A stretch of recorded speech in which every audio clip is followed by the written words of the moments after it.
Buenos días, hermanos. Buenos días con todos. Bienvenidos sean todos a este lugar.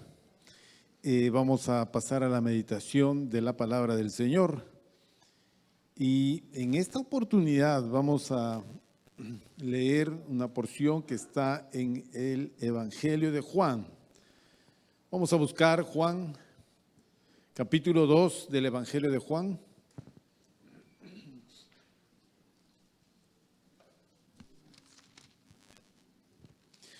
Versículo primero, vamos a leer versículo primero hasta el versículo 11. ¿Ok? Leamos entonces la palabra del Señor. Al tercer día se hicieron unas bodas en Caná de Galilea, y estaba allí la madre de Jesús. Y fueron también invitados a las bodas Jesús y sus discípulos. Y faltando el vino, la madre de Jesús le dijo: no tienen vino. Jesús le dijo: ¿qué tienes conmigo, mujer? Aún no ha venido mi hora. Su madre dijo a los que servían: haced todo lo que os dijere. Y estaban allí 6 tinajas de piedra para agua, conforme al rito de la purificación de los judíos, en cada una de las cuales cabían 2 o 3 cántaros. Jesús les dijo: llenad estas tinajas de agua, y las llenaron hasta arriba. Entonces les dijo: sacad ahora y llevadlo al maestresala. Y se lo llevaron. Cuando el maestresala probó el agua hecha en vino, sin saber él de dónde era, aunque lo sabían los sirvientes que habían sacado el agua, llamó al esposo y le dijo: todo hombre sirve primero el buen vino, y cuando ya han bebido mucho, entonces el inferior. Mas tú has reservado el buen vino hasta ahora. Este principio de señales hizo Jesús en Caná de Galilea y manifestó su gloria, y sus discípulos creyeron en él. Amén. Vamos a orar. Amado Padre, gracias te damos en esta mañana. Gracias por tu bendición y por la presencia manifiesta en medio nuestro. Amado Padre, gracias porque este es un día bueno, es un día creado para que estemos aquí contigo, recibiendo de ti la instrucción que tengas que darnos. Para ello, Señor, abre nuestros ojos, danos entendimiento, muéstranos tu voluntad a través de esta porción de tu palabra. Que ella llene nuestros corazones y nuestras mentes, y con ello, Señor, seamos alimentados y fortalecidos en el hombre interior, en nuestro ser interior. Gracias por todo, en el nombre de nuestro Señor Jesucristo. Amén. Bien, a ver, vamos a tratar de ubicarnos. Jesús está en Galilea. Él empezó su ministerio en la región de Judea. En Judea ganó algunos discípulos, muy pocos, pero con ellos llegó a Galilea. Ok, en Galilea él empieza su ministerio y la cantidad de discípulos que él va sumando, bueno, va creciendo. Básicamente acá tenemos una situación en una población llamada Caná de Galilea. Al parecer esta población estaba cerca de Nazaret, donde vivía o donde se ubicaba la casa de Jesús, la casa de sus padres. Jesús ya había dejado la casa de sus padres, apenas llegó a los 30 años, él empezó su ministerio y dejó Galilea para irse a Judea. Ahora ha regresado de Judea a Galilea y ha sido invitado a unas bodas, a la celebración de unas bodas en esta población de Caná. Resulta que Jesús y sus discípulos fueron invitados y cuando él llega, la mamá de Jesús, María, ya está en la boda. Pues no sabemos, no hay más detalles, podría ser que sea un familiar y la mamá de Jesús, la madre de Jesús tendría pues participación alguna en la preparación, en la celebración de estas bodas. Entonces, dice al tercer día, supuestamente al tercer día, viene de la parte anterior, cuando él ha sumado 2 discípulos más a su compañía. Esos 2 discípulos son pues Felipe y Natanael. 3 días después están en Caná de Galilea y van a participar de estas bodas. Bien, como todos nosotros sabemos o ya vamos aprendiendo, las bodas de los judíos se celebraba de una manera un poquito diferente a las bodas actuales. Ciertamente las bodas eran contratos que se firmaban, lo hacían los padres de los novios, lo hacían cuando ellos muchas veces eran todavía muy jóvenes y donde no existía un vínculo, una amistad o una relación sentimental. Este contrato lo que hacía era ya obligar a es decir, se separaba la persona, se firmaba el contrato, ¿ok? El que solicitaba a la joven, los padres que solicitaban a la joven, entregaban la dote del novio, entonces los padres de la novia entregaban a la novia, era una compensación. Pero no había todavía vida en común hasta que se celebre la boda en esta, digamos, celebración, donde las familias se encontraban, la novia iba desde su casa hasta la casa del novio y ahí la recibía y ahí celebraban comida, 1, 2, 3, 4, 5 días, comiendo y bebiendo hasta que finalmente terminaba la celebración y el novio se llevaba a la novia. Ya era su esposa desde el primer momento en que se firma el documento, ya es su esposa. Solo que no la ha tocado porque no se la ha entregado todavía, pero ya está casada. Bien, recuerden ustedes que en este mundo, en el mundo antiguo, no hay agua potable. La poca agua potable que tú podías encontrar provenía de manantiales, pero después las aguas de los ríos, relativamente potables, había que acudir a pozos de donde poder obtener agua que pues era filtrado por las capas de tierra. Entonces no es como tú y yo que llegamos a la casa, abrimos el caño y tenemos ahí un chorro de agua que puede salir horas y horas y no se acaba. Salvo que en tu barrio te den agua por horas. Pero normalmente el agua potable la tenemos todos en las casas, la mayoría. En ese tiempo había que ir a traer agua potable. En estas celebraciones, la bebida, no había gaseosa, la bebida, digamos, social era siempre el vino. Bien, el vino se preparaba primero como zumo de uva en la época de la cosecha. Es decir, en la época de la cosecha, tú podías tener zumo de uva como bebida. No era embriagante, es como un jugo de fruta. Tomabas y se acabó.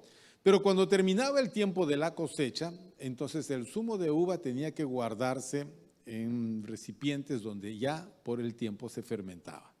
Entonces el resultado era este vino, que como todos sabemos es intoxicante por el alcohol que contiene.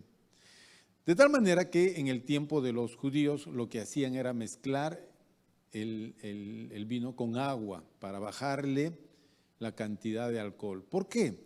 Porque se veía muy mal la embriaguez. Pero si uno tomaba mucho vino terminaba embriagado. Entonces se rebajaba la cantidad de alcohol mezclándolo con agua, para lo cual había que ir a traer agua del manantial o del pozo. Bien, no sabemos acá cuántos días estuvieron de celebración, ni cuántas personas estaban involucradas, pero llegó Jesús y estos discípulos, llegó Andrés, Juan, Pedro, Santiago, ¿no es cierto? Los 4 hermanos. Pedro y Andrés eran hermanos, Juan y Santiago eran hermanos. Llegaron ellos 4, más Natanael y Felipe que se añadieron últimamente, ya eran 6. 6 más Jesús, 7. Llegaron 7 personas a esta celebración, más las que ya estaban presentes. Nos imaginamos que el vino se acabó. No hubo un buen cálculo, de tal manera que los convidados se quedaron sin bebida. Bien, ¿y ahora qué hacer? Uno no puede ir y comprar vino en la esquina o gaseosa en la esquina, como en la casa, que si se acaba la bebida, ándate a la bodega y cómprate una gaseosa. Entonces uno se va y trae una botella de gaseosa. Acá no. Aquí todavía pueden faltar 2, 3 días más de celebración y la gente tiene que beber. Entonces sucede esto, lo que nosotros hemos leído. Versículo 3. Y faltando el vino, la madre de Jesús le dijo, no tienen vino. La madre de Jesús es María. María está allí con su familia, más abajo nos habla de sus hermanos y algunos parientes seguramente, están en la celebración. Entonces llega Jesús, llega su hijo mayor con los discípulos, entra a la casa, es el encuentro de la madre con el hijo. Pero ya el hijo no vivía con la mamá, ya él había salido de casa. Bien, aquí hay que entender una cosita importante. A ver, nosotros, todos los casados, se casa el hijo, se casa la hija, chao mamá, chao papá, me voy, se va con el novio, la novia ya son esposos, se van, ¿ok? Pero el fin de semana se van a encontrar para almorzar y otra vez las relaciones familiares no se van a romper, no porque se casó, ya tú eres mi enemigo, no quiero saber nada de ti, anda, vete a vivir. No es así. Se mantienen las relaciones familiares. Los casados mantienen sus relaciones familiares. Lo que no debería de existir es que los casados vivan con sus papás. Eso sí, no es del todo provechoso. En muchos casos es contraproducente.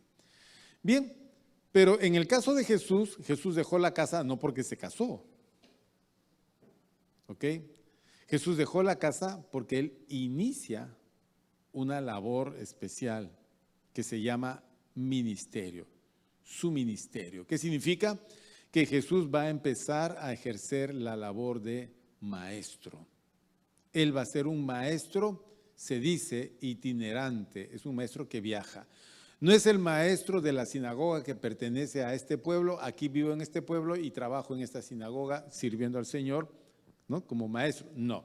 Jesús va de pueblo en pueblo, de pueblo en pueblo, de aldea en aldea, así va. Toda Galilea, se va hasta Decápolis, baja hasta Judea, regresa otra vez a Galilea y él anda haciendo circuitos de predicación, a un lado del Jordán, al otro lado del Jordán. Entonces, es en ese ministerio que él va sumando discípulos. Aquí ya tiene 6 discípulos y finalmente completa el número a 12.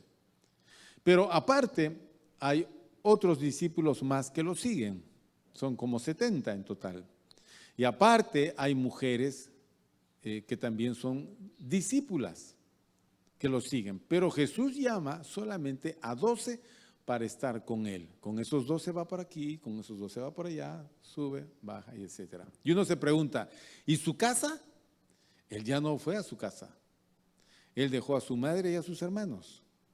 Él no va a regresar a casa a entablar nuevamente una relación familiar. No. Él no tiene esposa, no tiene hijos. No. Entonces, ¿qué pasó con el vínculo materno de la madre y el hijo? Tuvo un término. Cuando Jesús salió de la casa, terminó su vínculo con la mamá. Es cierto que todavía era su madre, pero él ya no iba a vivir bajo el techo de esa casa. Él ya era un hombre totalmente independiente. Si tú preguntabas cuál era la casa de Jesús, Jesús no tenía casa. No había casa, no había un lugar donde él llegaba y decía, bueno muchachos, hasta mañana me voy a mi casa. Y Jesús tenía su casa, soltero, él ahí dormía y sus discípulos iban. No existía nada de eso. Jesús dormía donde la noche lo agarraba. Es decir, podía dormir en una aldea o en otra aldea, en alguna casa donde los hospedaban o dormían en el campo con sus discípulos. No tenía casa. Cuando sus discípulos le dicen que uno de ellos vino y quería ser su discípulo, te seguiré todos los días de mi vida, Jesús le dice, oye, un ratito, yo no tengo ni dónde recostar la cabeza, es decir, almohada, no tengo, yo ni cama tengo. Así vivía Jesús. Alguno podría decir, ok, irresponsable, ¿no? No, porque él no tenía que mantener a nadie. Y por otro lado, Jesús no vivía aprovechándose de la gente. Lo que Jesús recibía de la gente era la gratitud de las personas que habían sido bendecidas por su ministerio. Estas mujeres, por ejemplo, que sirven a Jesús de sus recursos, son mujeres que fueron sanadas de enfermedades y liberadas de espíritus inmundos. Los hombres que reciben a Jesús en sus casas, muchos de ellos lo hacen por gratitud al Maestro y le preparan comida y banquete y hospedaje. Bueno, cada vez que Jesús llegaba a un pueblo, ya la gente sabía que se acercaba el Maestro, por lo tanto preparaban recepción y la gente disputaba quién se llevaba a Jesús a su casa, al Maestro. Y uno se pregunta, bueno, ¿y su casa? Ya no llegaba a la casa, ya no andaba con sus hermanos. Ahora que va a Caná a estas bodas, se encuentra con su mamá y sus hermanos. Bien, vamos por el segundo punto. Dijimos que Jesús deja la casa de su mamá y empieza su ministerio. Ya no hay una nueva vida familiar, ya no se da. Ya Jesús se ha distanciado de su mamá. ¿Por qué?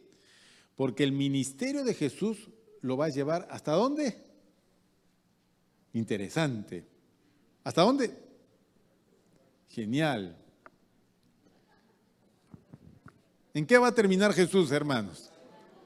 Díganlo pues, en la cruz, ¿ok? Bien, entonces, repito la pregunta. ¿El ministerio de Jesús dónde va a terminar? En la cruz. Él va a morir en la cruz. Y ninguna madre quisiera ver morir a su hijo. Ninguna mamá. ¿Sucede? Hay madres que han visto morir a sus hijos. Hay madres cuyos hijos han muerto en sus brazos. No es un hecho que pueda, es un hecho que traspasa la vida de la persona, marca la vida de la persona. Y en este caso Jesús sabe perfectamente para qué nació y para qué vino.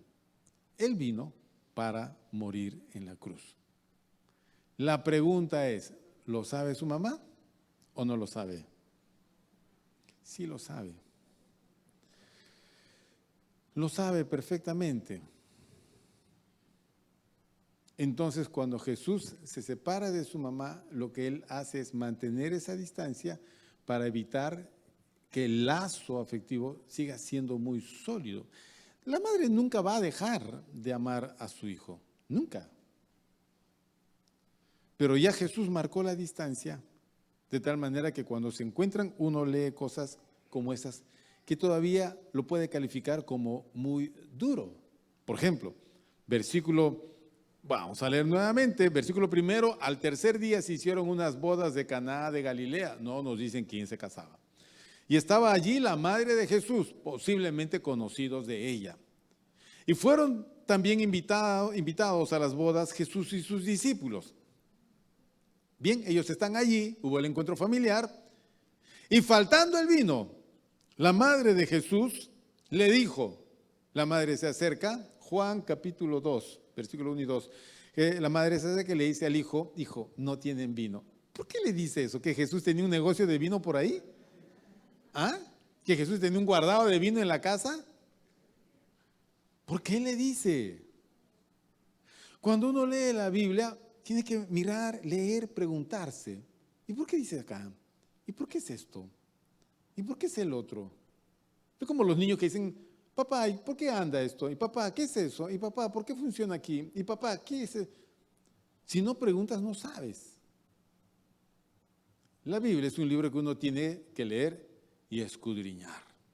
Bien, ¿por qué María le dice a Jesús, no tienen vino? Buena pregunta.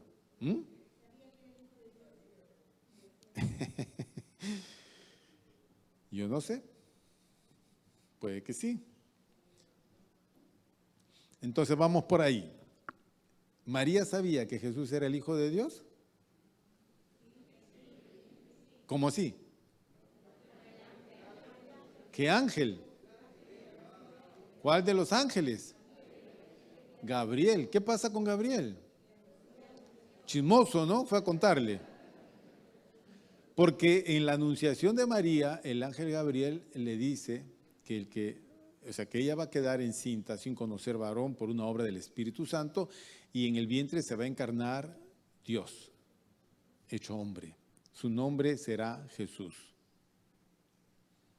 Y le dice, y una espada traspasará tu alma.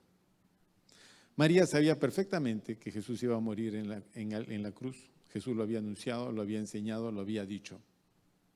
Quizás era la persona que más entendía estas cosas. Nos imaginamos que en la vida terrenal de Jesús, Jesús no desarrolló un ministerio sobrenatural. Es decir, cuando Jesús era niño, adolescente, joven, no andaba haciendo milagros. Suponemos que no. El desarrollo de su vida fue totalmente normal, como cualquier joven. Aprendió el oficio de su padre. ¿Cuál era el oficio? José era carpintero, entonces Jesús debió de haber sido carpintero. A los 12 años, cuando se registra el dato bibliográfico de Jesús, 12 años, José todavía está vivo. Pero después, cuando encontramos esta situación, vemos a María sola. Posiblemente José ya habría muerto. Por lo tanto, Jesús, como el hijo mayor, estaría hasta sus 30 años siendo el carpintero en Nazaret de Galilea. ¿Ok? Hasta que llegó un día cuando dijo, mamá, te quiero mucho, me voy. Chao, hermanitos. Sus hermanos le dirían, ¿pero a dónde te vas? ¿Vas a dejar sola a mamá? Yo tengo que ocuparme de los negocios de mi padre. ¿Qué? ¿Qué es eso? ¿Qué padre? Si papá ya murió. Ustedes no entienden mi palabra, pero pronto lo entenderán. Oye, Jesús se ha vuelto loco. De ahí es que más adelante sus hermanos siempre van buscándolo para llevárselo a casa diciendo, está fuera de sí. Ay, nuestro hermanito mayor tiene problemas. Pero la mamá no. La mamá sí sabe quién es Jesús. Ella posiblemente no ha visto milagros. Jesús no agarraba un tronco de madera y decía silla, se decía silla. Jesús no andaba convirtiendo troncos en sillas. Jesús no andaba sanando a la gente. Eso lo hubiera registrado en la Biblia. Eso empezó cuando Jesús inició el ministerio. Ok. Entonces, cuando se encuentran acá y falta vino y la madre sabe, y ella está ahí, perdón, cuando están acá en la casa y falta el vino, María busca a Jesús. Ya sabe que él está en pleno ministerio y le dice, no tienen vino. Le está diciendo, este es tu momento para manifestarte como lo que eres. Porque un milagro diferencia a una persona del resto de personas. ¿Puedes tú convertir una piedra en pan? No. ¿Puedes convertir tu agua en gaseosa? Tendrías que hacer mezcla de elementos, ¿no? Esencia, colorantes, gas y edulcorantes y preservantes, sacas una gaseosa. No estoy diciendo de eso, no estoy preguntándote si puedes fabricar gaseosa, sino convertir el agua en gaseosa. No puedes convertir. Tú no puedes convertir nada en nada. Nosotros tenemos esa capacidad. Nada. No puedo convertir una manzana en naranja. Ni siquiera de fruta a fruta, nada, no puedo hacer nada. Pero María le dice a Jesús, no tienen vino, porque sabe perfectamente que él sí tiene la capacidad de poder hacer milagros. Y si uno hace un milagro, entonces es ser de otra clase. Los hombres no hacemos milagros. Los milagros los hace Dios a través de las personas.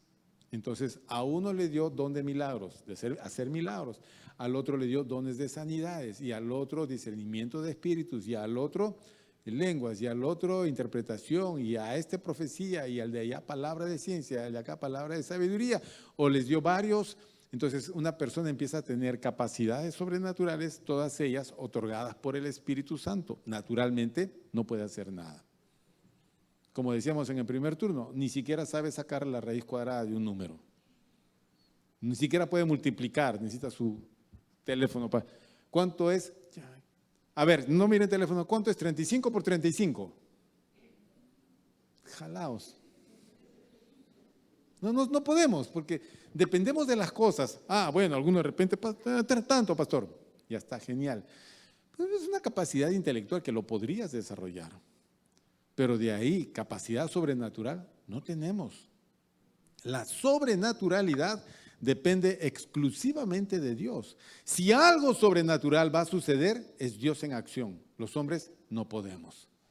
Nuestras capacidades son solamente naturales, nada más.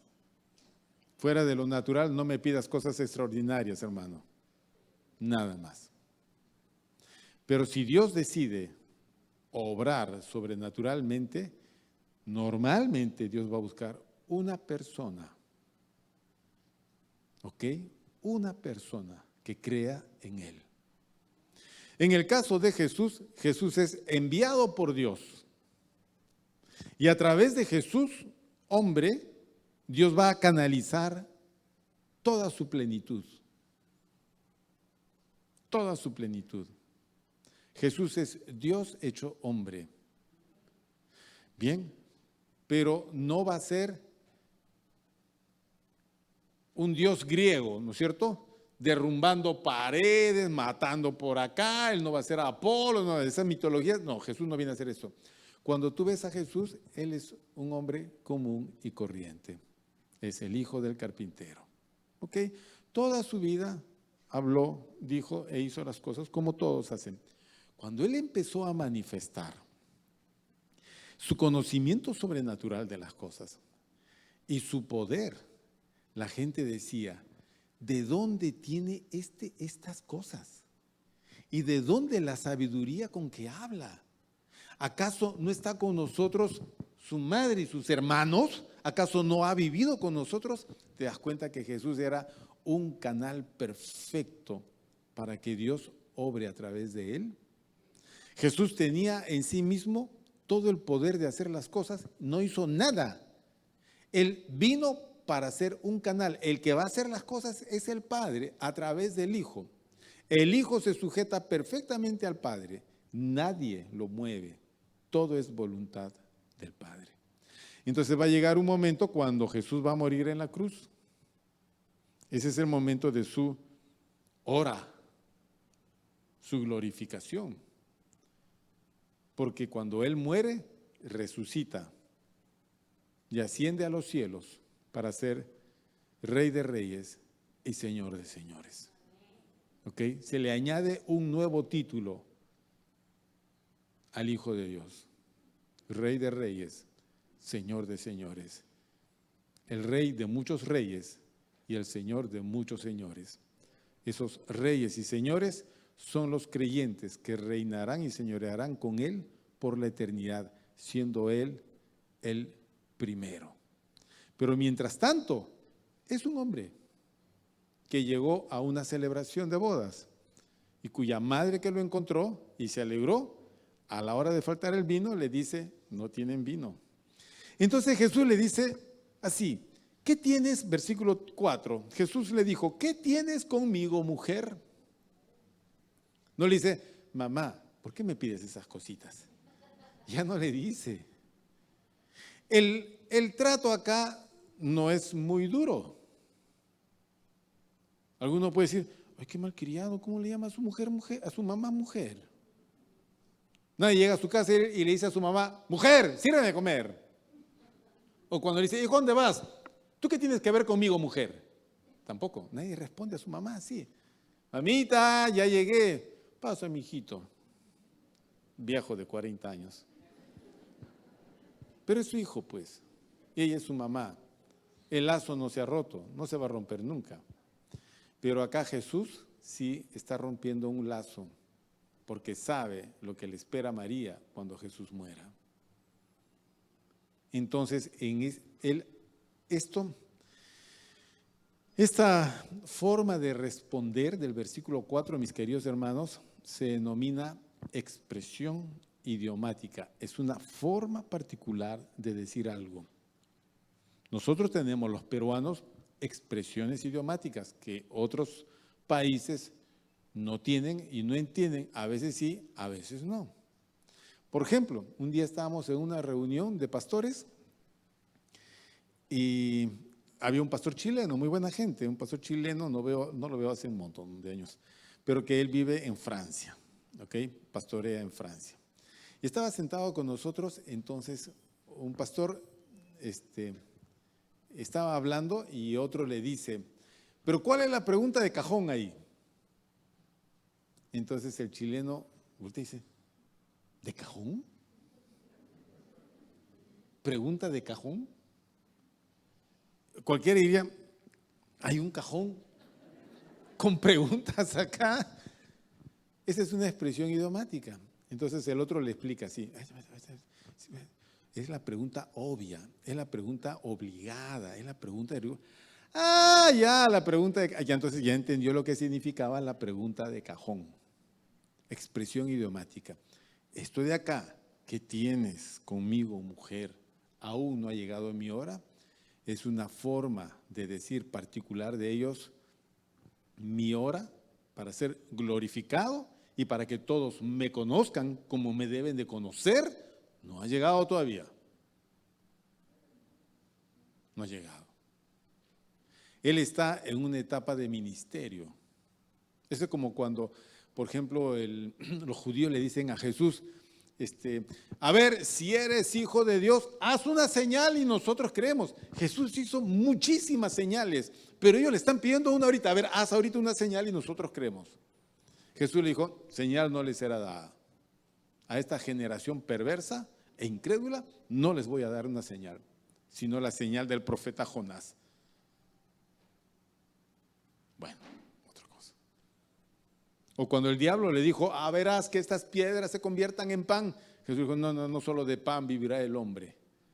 O sea, Jesús no va a hacer señales porque unos u otros se lo piden para demostrar que Él es quien es. En este caso, la mamá hace eso. Le está pidiendo que Jesús intervenga mostrando su gloria. Y Jesús le dice, no es así. Bueno, pero como ya está en pleno desarrollo de su ministerio, Jesús va a hacer un milagro para reforzar la fe de sus discípulos. Entonces viene acá esta memorable frase de María, versículo 5. Su madre dijo a los que servían, haced todo lo que os, ¿qué hermanos? Dijere. Un ratito. Me cansé. Agüita, ¿no? Yo creo que sí, ¿eh? Es que ya hace calor y ustedes están sentados con mascarilla. No sé cómo pueden aguantar esas mascarillas, hermanos. ¿No? Pero aguántenlas nomás porque hay COVID. Hay COVID. El COVID no se ha ido. En Alemania otra vez los hospitales se están llenando de atención por gente con COVID. Y en el norte de Europa. Y pronto nuevamente en el Perú vamos a tener pequeñas olas de COVID.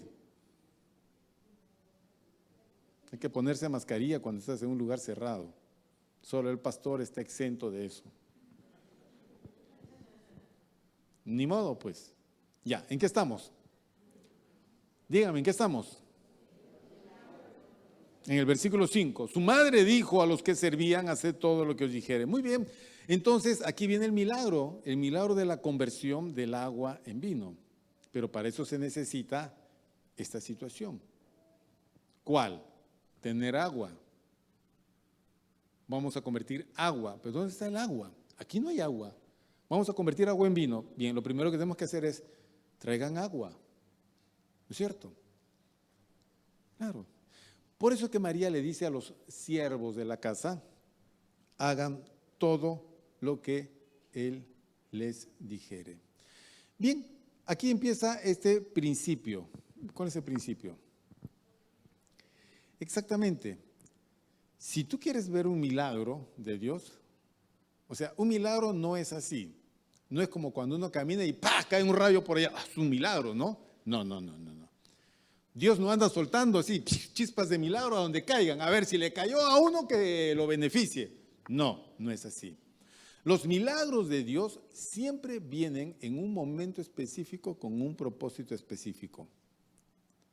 Y para que eso funcione se necesita un ingrediente que se llama fe. Fe.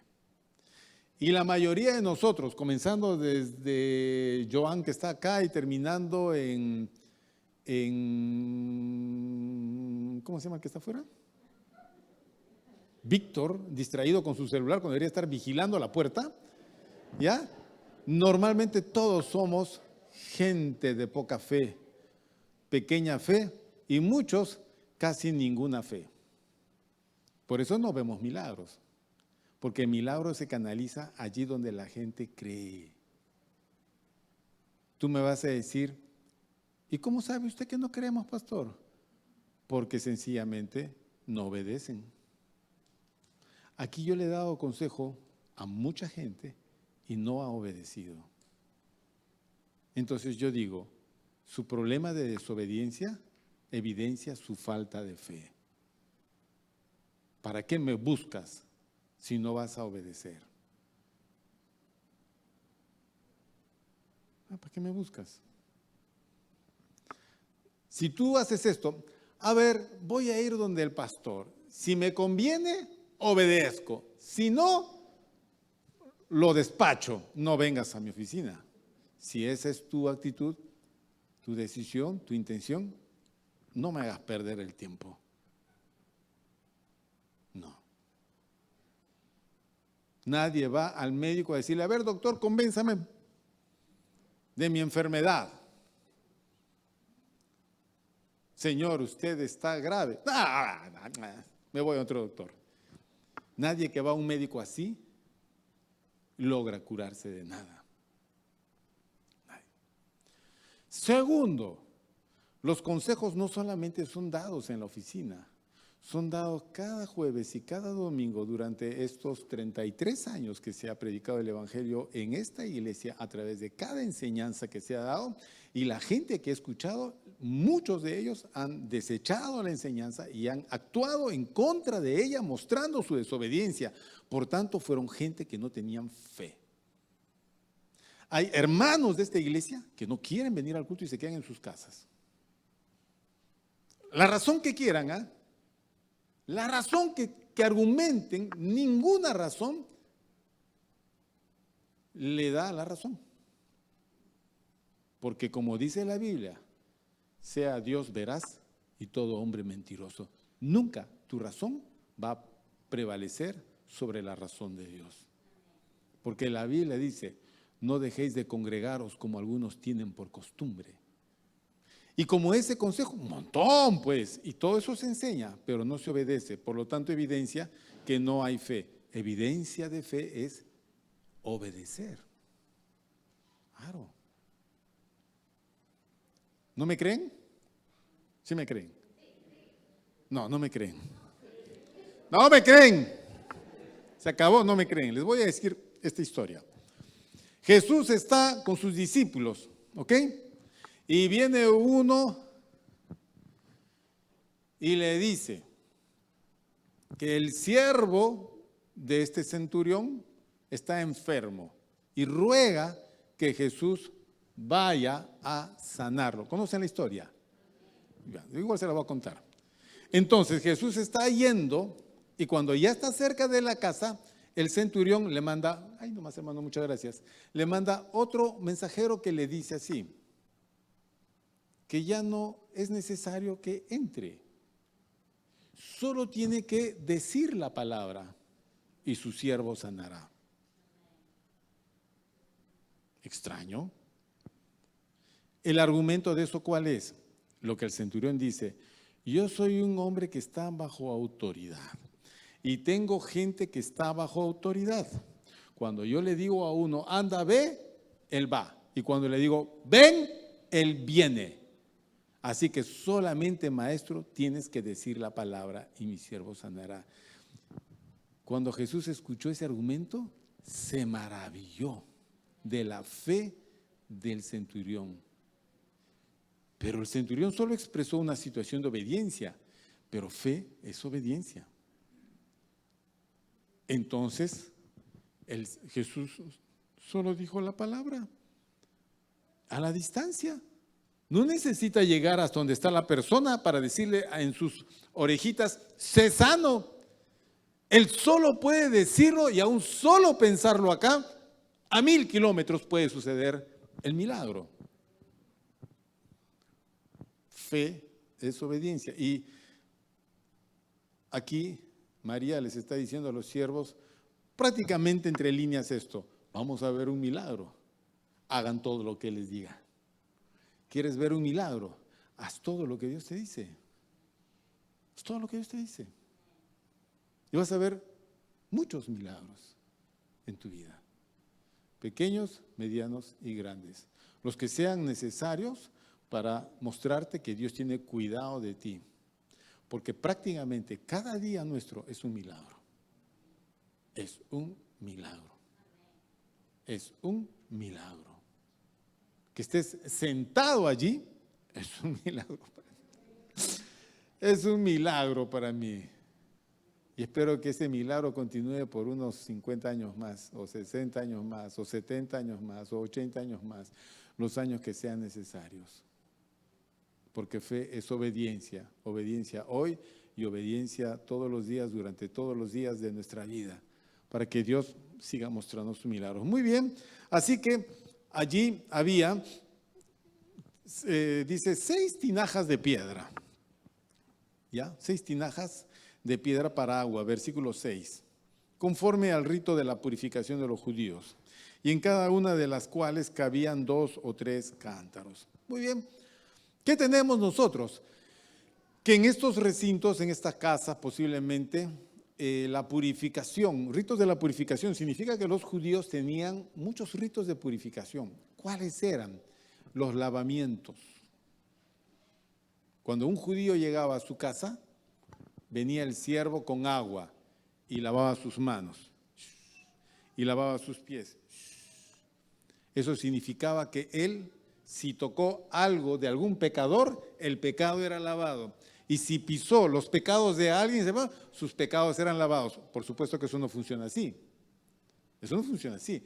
Pero ellos se purificaban así. Segundo, había que lavar todas las cosas antes de ser usadas. Entonces, el rito de la purificación exigía siempre cierta cantidad de agua reservada en una casa. Para eso se utilizaban estas grandes tinajas de piedra. En cada una de ellas cabían de 2 a 3 cántaros. Un cántaro era más o menos 32 litros. De 2 a 3 cántaros era de 60 y tantos a 90 y tantos litros por tinaja. Y si son 6 tinajas, más o menos habían como 500 litros de capacidad, medio metro cúbico. Y Jesús les dice, versículo 6, vamos a leer, y estaban allí 6 tinajas de piedra para agua conforme al rito de la purificación de los judíos, en cada una de las cuales cabían 2 o 3 cántaros. Jesús les dijo, llenad estas tinajas de agua. ¿Ok? Llenar. Bien. Entonces, estamos sentados y vamos a tomar gaseosa, y tienes tú un vaso y yo tengo un vaso y me vas a servir y me dices, pastor, ¿cuánto le sirvo? Llénelo, hermano. ¿Hasta dónde echas la gaseosa? ¿Lleno es hasta dónde, pues? Porque para algunos lleno es la mitad, para el otro es 3/4. Ya, si es un vaso, si tú lo llenas hasta el filo va a ser un problema tomar, porque si lo levanto me voy a derramar, tendría que estar primero. Y ya cuando bajó un poquito recién, no vamos a hacer eso en la mesa. Entonces, llenar un vaso de gaseosa significa echarle suficiente cantidad hasta llegar cerca del límite. Pero cuando estamos hablando de estos recipientes de agua, ¿ok?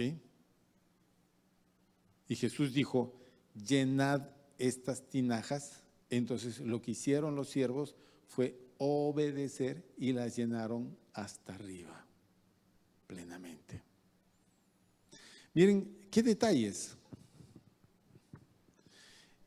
La obediencia siempre contempla los detalles.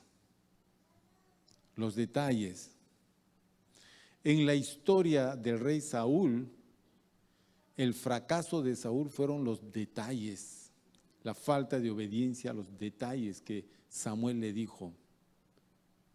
Saúl obedeció, mita, mita. Y a nosotros nos gusta una obediencia, mita, mita. No queremos cumplir hasta el último detalle. Pero estos hombres no, la llenaron hasta arriba. Muy bien, paso número 2, versículo 8. Entonces les dijo, ¿qué les dijo, hermanos? Sacad ahora y llevadlo al maestresala, al mayordomo de la fiesta. ¿Ok? Entonces ellos agarraron un recipiente, metieron, ¿y qué cosa sacaron? No, agua. Sacaron agua. Porque el único que diferenció que ya no era agua era el maestresala. Los siervos sabían que ahí se había echado agua. Entonces Jesús dijo, ¿la llenaron de agua? Sí. Bien, saquen ahora y llévensela al maestresala. Entonces ellos introdujeron la vasija y se la llevaron al maestresala. Sería pues una vasija de vino, ¿no es cierto? No es transparente, es de arcilla. Entonces sumergieron, la llenaron de agua y la llevaron al maestresala. Y el maestresala dijo, pues había acabado el vino. Entonces, cuando empezaron a echar, ¿qué cosa salió? Vino. Allí salió vino. Y los siervos, y el maestresala probó. Dijo, Dios mío, este es el vino más rico que yo he probado en mi vida. Y llama al novio y le dice, normalmente en una celebración, todo hombre sirve primeramente el buen vino y cuando ya están medio borrachitos, le sacas cualquier cosa. Pero tú has guardado el mejor vino para el final. Él no sabía que era agua convertida en vino. ¿Quiénes lo sabían? Los sirvientes lo sabían. Versículo 9. Cuando el maestresala probó el agua hecha vino, sin saber él de dónde era, aunque lo sabían los sirvientes que habían sacado el agua, ellos sacaron agua, mis queridos hermanos, llamó al esposo y le dijo, todo hombre sirve primero el buen vino y cuando ya han bebido mucho, entonces el inferior, mas tú has reservado el buen vino hasta ahora. Qué interesante. Si no hacemos las cosas como el Señor dice que hagamos, no vamos a obtener nada. Nuestra vida cristiana siempre va a ser frustrante, frustrante, frustrante, frustrante. Y no hay peor cosa que tratar de cargar algo que es frustración y frustración y frustración. Ninguna vida cristiana debe ser frustrante. Pero si estamos con una obediencia a medias, siempre va a ser frustrante. Siempre. Tiene que ser una obediencia completa. Entonces la vida cristiana es diferente. Mire, te voy a decir, ¿qué cosas nos frustran a nosotros? Nos frustran todas las situaciones de obstáculos en nuestra vida. Por ejemplo, la escasez de dinero es frustrante. Es un obstáculo que tienes que resolver de una u otra manera. Ok. ¿Cómo resuelves la falta de dinero? Pregunto. ¿Cómo? ¿Robando? Bueno, últimamente se está generalizando este asunto, robar. Entonces, con mi amigo en su moto nos conseguimos una pistola y andamos robando celulares y de esa manera él se lleva cada día 200, 300 a su casa y yo también. Para mucha gente esa ya es una forma, es un estilo de vida. Entonces cuando cuando la policía agarra a ese que anda jalando celulares, le dicen, ¿tú por qué robas? Es que tengo mis hijos, pues dicen. O sea, no tengo dinero, voy a robar. Si tú le dices, trabaja, no hay trabajo, dicen. ¿Cómo no hay trabajo? Sí hay trabajo. Hay muchas formas. Claro, ¿qué has estudiado? Nada. Entonces no esperes ganar mucho. Tu vida va a ser frustrante si es que no estudias. Si no estudias, todo padre debe de inculcar en sus hijos la aspiración de tener una profesión, aunque sea pequeña. Hijo, no te puedo pagar una universidad, te ayudaré con un instituto. Cuando salgas del instituto, consigues un trabajo con eso que sabes del instituto y luego ganando dinerito te vas pagando a la universidad. Acá siempre tendrás casa y comida. Muchos chicos hacen así su profesión, pero detrás de él está el padre impulsando, animando. Sin profesión, ¿qué esperas ganar? Lo primero que te dicen, ¿qué estudiaste?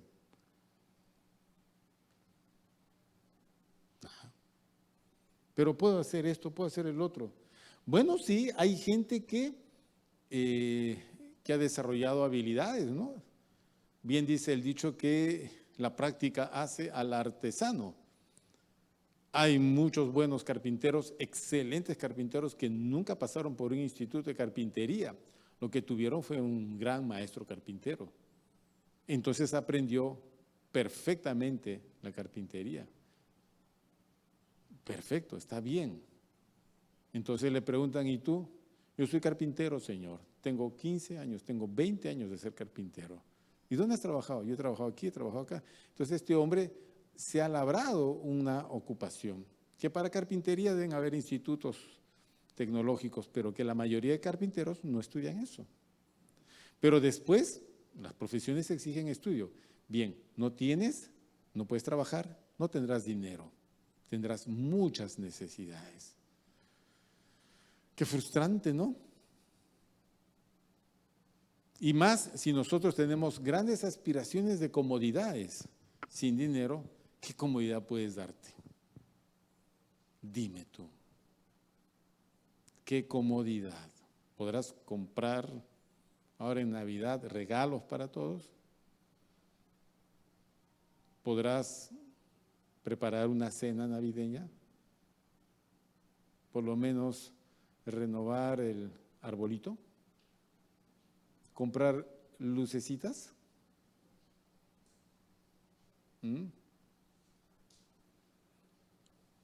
Con las justas comprarás un panetón de panadería. Qué frustrante, ¿no? Que en la mesa haya un panetón Pepito cuando todos esperaban Donofrio. Entonces tú le dirás, no me alcanzó. Frustrante. La vida está llena de frustraciones, mis queridos hermanos. Y la vida cristiana, muchos cristianos andan frustrados en su vida. Yo pregunto, ¿por qué? ¿Que no hay Dios en el cielo? ¿Que fructifica los campos? ¿Que hace llover y hace que la tierra dé fruto? No hay promesas en la Biblia, promesas de bendición. Sí los hay. Deuteronomio tiene buenos capítulos acerca de eso. ¿Y saben cuál es el requisito para la bendición? La obediencia. Siempre es la obediencia. Si obedecieres estos mandamientos que hoy te prescribo, entonces te bendeciré. Y detalla todas las bendiciones que una persona podría recibir en su casa, en su salud, en su campo y en la nación. Entonces, necesitamos obedecer a Dios, una obediencia completa, no parcial, completa. Si obedeces parcialmente lo que te conviene obedeces y lo que no obedeces, O yo obedezco, pero de una manera, pero realmente eso no es obediencia. No es obediencia. La obediencia es otra cosa. Es seguir cumplidamente todas las cosas que Dios nos dice. Entonces, si nosotros no lo hacemos, Dios dirá, bueno, está bien, es tu opción, haz tú, verás tú, pero no me pidas milagros, porque si no hay obediencia, tampoco habrá milagros. Finalmente, esa es la manera como obra el Señor Jesús. ¿Quieres un milagro en tu vida? Obediencia, hermano. Haz las cosas como el Señor dice y verás milagros. Versículo 11. Este principio de señales hizo Jesús en Caná de Galilea y manifestó su gloria. ¿Cómo no va a manifestar su gloria? Con esa demostración de poder de convertir el agua en vino. Finaliza diciendo, y sus discípulos creyeron en él. Reafirmó con ese milagro la fe de sus discípulos. Y de ahí en adelante los discípulos no se cansaban de ver los grandes milagros que hacía Jesús. Y uno se pregunta, ¿pero por qué Jesús canalizaba todo ese poder? Por su obediencia al Padre. Jesús nunca dijo ni una palabra que no haya salido de la boca de su papá, de su Padre. Nosotros hablamos cada cosa, cada necedad, Jesús no. Nunca hizo nada que no estuviese comprendido en la voluntad de su Padre. Nosotros andamos haciendo desbarajustes en nuestra vida. Cada encuentro de Jesús con cada persona fue planeado por Dios. Nosotros no tenemos encuentros con la gente, tenemos choques con la gente, colisión con la gente. Las relaciones de muchas personas son colisiones totales. Sencillamente porque no obedecemos a Dios. No obedecemos al Señor. ¿Qué hacemos entonces? Obediencia. Es todo. Ejercitémonos en la obediencia, mis queridos hermanos. Ok, entonces tú preguntarás, ¿y qué voy a obedecer, pastor? Bueno, la respuesta más práctica es lo que dice la Biblia. Porque no es que yo quiera señorear sobre la vida de nadie ni decirte a ti cómo tienes que vivir. No se trata de eso. Pero si hay alguna cosa que este libro dice, te lo tengo que decir. Tú dirás si accedes o no accedes al consejo, obedeces o no obedeces el consejo. Para mí es un consejo, para ti eso es dirección. Tú determinarás. Yo he escuchado, estoy cansado de escuchar a mucha gente que dice, yo sabía que esto no era así, pero lo hice. Ah, sabías. De alguna manera Dios te dijo, por lo menos puso un sentir en tu corazón de no, y tú seguiste adelante. Y ahora viene la situación de lamento. Entonces buscas a Dios para que Dios solucione el problema. Dios no soluciona esos problemas. Dios fortalece, ayuda, pero el curso que seguiste es el curso que va a seguir hasta que terminen nuestros días. Es muy delicado. ¿Tenemos que obedecer? Sí. Cuanto más jóvenes somos, debemos de perfeccionar nuestra obediencia. Pero la podemos aprender así seamos muy mayores. No hay edad. Pero si se las podemos enseñar a los más pequeños es mucho mejor. Y nuestra generación de pequeños necesita que se le enseñe mucha obediencia. Obediencia. Obedeced a vuestros padres. Hijos, obedeced a vuestros padres. Siervos, obedeced a vuestros amos. Hermanos, obedeced y sujetaos a vuestros pastores. Sujetaos a toda autoridad superior. Miren, ¿cuántos consejos de obediencia y sujeción nos da la Biblia? La mujer obedezca a su marido. Maridos tienen que obedecer a Dios. Porque, ¿qué le pides a una mujer? Virtud de obediencia a un hombre que es desobediente a Dios. No es justo, pues. Vamos a obedecer a un desobediente. ¿Dónde? ¿A dónde llegamos con una situación así? No se puede, no se debe. Cerramos nuestros ojos, por favor, vamos a orar.